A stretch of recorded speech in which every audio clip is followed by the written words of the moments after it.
Episode 1 में हमने दो आयाकाशी को देखा था। वह आओई और ओडाना के बारे में बात कर रहे थे। आओई जैसे ही मास्क को देखती है उसे याद आता है कि शायद वह मास्क दयालु आयाकाशी का है।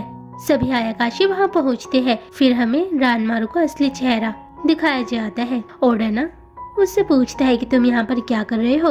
वह कहता है कि मैंने सुना है कि तुम हमारे यहाँ काम करने वाले आयाकाशी का काफी अच्छा ख्याल रख रहे हो। हातोरी आओई से कहता है कि रानमारू एक डॉग गॉड है जैसे कि ओडाना। रानमारू इस समय ओरियोइंग का मालिक है। तभी दिव्य रोशनी प्रकट होती है। आओई उस रोशनी की ओर देखती है। वहाँ वही आयाकाशी होती है जिसने आओई को बेसमेंट के अंदर बंद किया था। सभी उसके सामने झुकते हैं।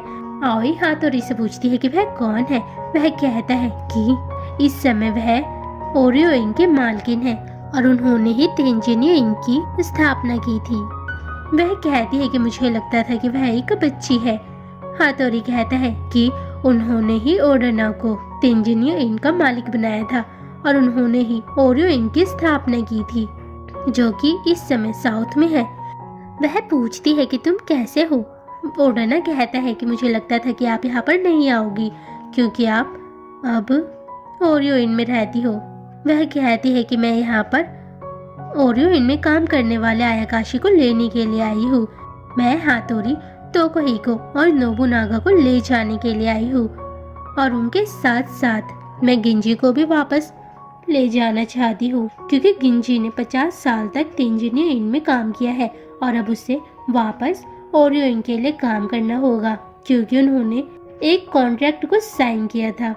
बायाकुया पूछता है कि ओरियो इंक और तेंजिनिया इंक दो अलग अलग इंक हैं।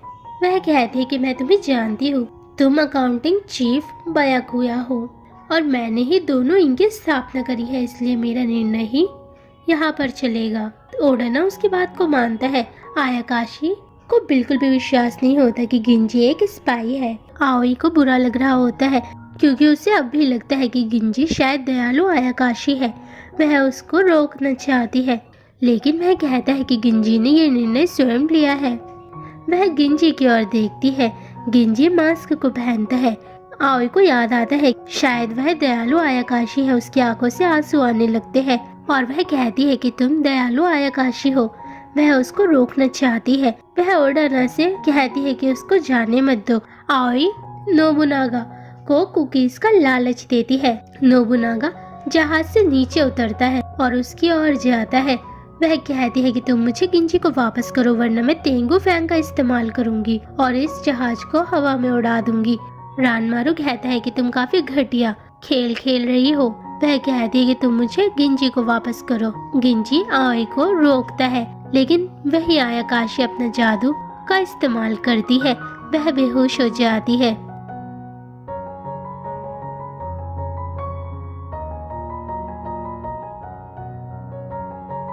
फिर आई अपने पास्ट को याद करती है कि कैसे वह तेंजिनिया इंक में आई और उसने यहाँ क्या क्या परेशानियों का सामना किया। गिंजी ही वह पहला आयाकाशी था जिसने आई से नफरत नहीं करी थी क्योंकि वह एक इंसान थी और गिंजी ने ही उसे अपने साथ रेस्टोरेंट खोलने के लिए कहा था।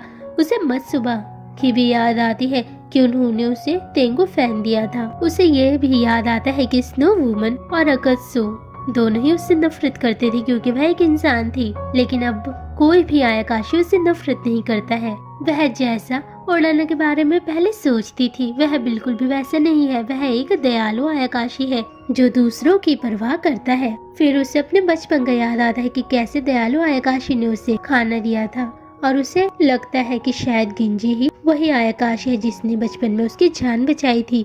वह अपनी आंखों को खोलती है। उसके सामने बहुत सारे आयाकाशी होते हैं। वह इस समय ओरियो इंक की शिप में है। रानमारू बहुत ज्यादा गुस्सा हो रहा होता है। वह आओई को मारना चाहता है। वह कहता है कि मैं तुम्हें जानता हूँ, तुम शीरो की ग्रैंड डॉटर हो। गिंजी आओई की सुरक्षा करता है।